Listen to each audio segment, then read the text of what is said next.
2020 has been an objectively difficult and challenging, if not terrible year. But if I'm being honest, it's been a pretty great year for myself personally, and I've been spending a lot of time thinking about the reasons why this Thanksgiving. Let's start with the obvious. I'm really thankful for my health.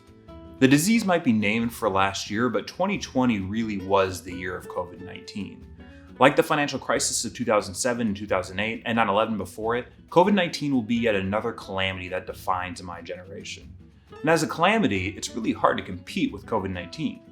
It's resulted in loss of life equal to over 88 9/11s, and that's just at the time of this taping. It will certainly have increased by the time you watch it because currently we're logging about 2 9/11s every 3 days, and that's just in America. So I'm thankful that myself and my family have managed to avoid this disease so far. The pandemic and the subsequent shelter-in-place guidances also provided the incentive that Aaron and I needed to rethink and reconstruct our approach to food. Now we cook at least 6 nights a week. We have a fantastic routine of planning ahead and controlling our spending and eating and cooking healthy. It's just such a bigger part of our lives than it was previously. This is a habit that I've wanted to achieve for years, and it probably shouldn't have taken a pandemic to get there, but we're here nonetheless. I've never had such a consistent and sustained period of healthy and mindful eating, and I'm very thankful for that. These new eating habits have also helped our bank accounts. It was a radical realization after we no longer had access to restaurants just how much we had been spending eating out. The amount of money that we've saved cooking at home has allowed me to be extremely aggressive in paying down personal debts that I accumulated in my 20s, accelerating that process by, at least a couple of years. But this touches on the other end of the COVID-19 calamity, the economy. COVID-19 has resulted in a loss of employment, income, and wealth that we haven't seen since the 2008 financial crisis. The United States is experiencing record losses in GDP, and its citizens, record losses in employment. Millions of people are still out of work, and the little relief that our federal government did provide us is almost completely dried up. It will be quite a while before we fully grasp the damage that's been done financially to the well-being of Americans this year, which makes me all that much more thankful for a stable, well-paying career that I can do from home. The pandemic has made me all the more cognizant of my privilege and good fortune in that regard. But I'm also thankful for the digital economy and the workers that are essential in that effort. It's been very fashionable to crap on the digitalization of American culture and the digitalization of our economy, but the truth is that the loss of life from the pandemic would have been much, much greater if not so many people were able to shop from home, have goods delivered to their home, and participate in the services that used to require face-to-face interactions from the safety of their homes. And all of those services are fueled by people working behind the scenes to make sure that those systems run as smoothly as possible, to make sure it runs at all. It hasn't been fully appreciated just how essential they are. The same goes for our ability to connect with loved ones and continue to learn and grow as people despite having to be more physically distant from each other than usual. All of that would have been much more difficult and more dangerous without the technologies that we leveraged during COVID-19. But that doesn't mean that I've forgotten about the essential workers that, by the nature of their jobs, can't work from home. The healthcare workers, the municipal workers, the public servants, the grocery workers, the list goes on, and they include most of the people in my family. They're referred to as essential for a reason. It's because we depend on them, and their jobs have gotten much more dangerous during the pandemic, so I'm really thankful for them too. I'm also thankful for what's providing them and all of us hope for a near future where we can slowly start getting back to normal.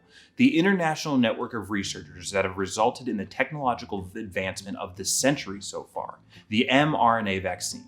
I'm sure a lot of you have heard about the impending vaccines that have been developed at record-breaking speeds, but I don't think it's been as widely discussed why that is. The COVID-19 vaccine will be the first mRNA vaccine widely circulated to the public, and it is revolutionary.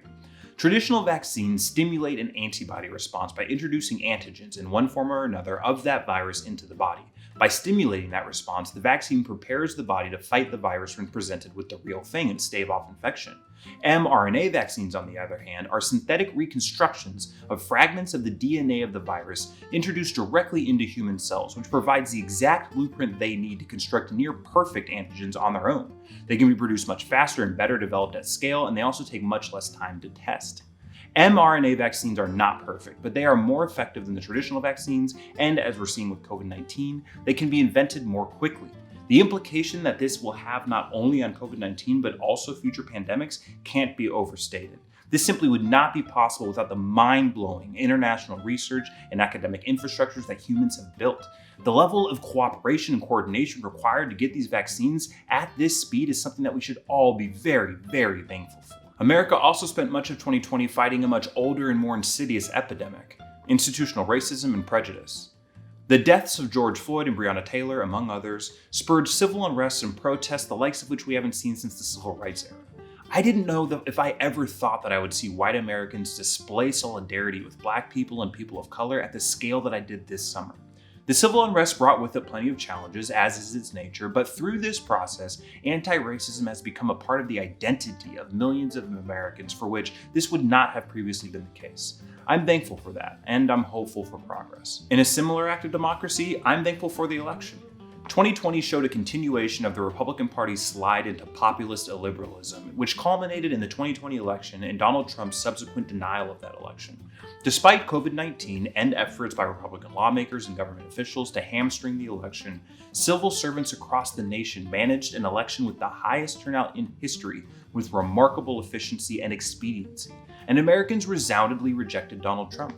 I know that many of us would have liked to see bigger margins, but it really wasn't that close, and we should really appreciate that. It's a win both for democracy and classical liberalism. There's a ton of work to do.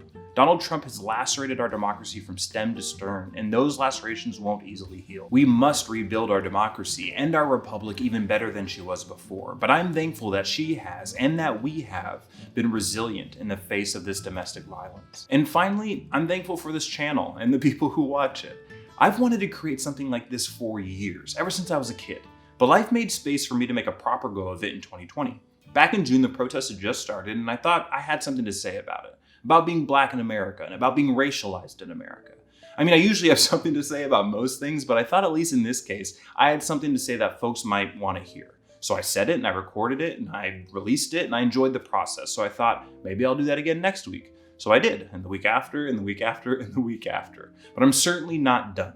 Most of what I've discussed today, from the way Aaron and I's eating habits have changed, to paying down my debt, to the damage that COVID-19 has done to the economy, to the unique economic difficulties millennials are facing, to democracy, to the illiberalism of the Republican Party, all of these will be topics in coming videos and more. I also have plans for the channel as a whole. I have a website coming, I'll be renovating the channel page soon, I will continue to iterate on the structure and topics of these videos, but I'm also going across platforms. If you haven't already, check out the videos and discussions being had on my TikTok page.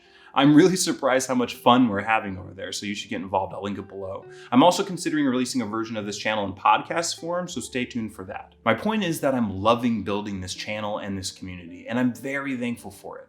Probably wouldn't have stuck with it though if people weren't watching, so thank you for watching, and thank you for subscribing and liking and sharing, but thank you most for commenting.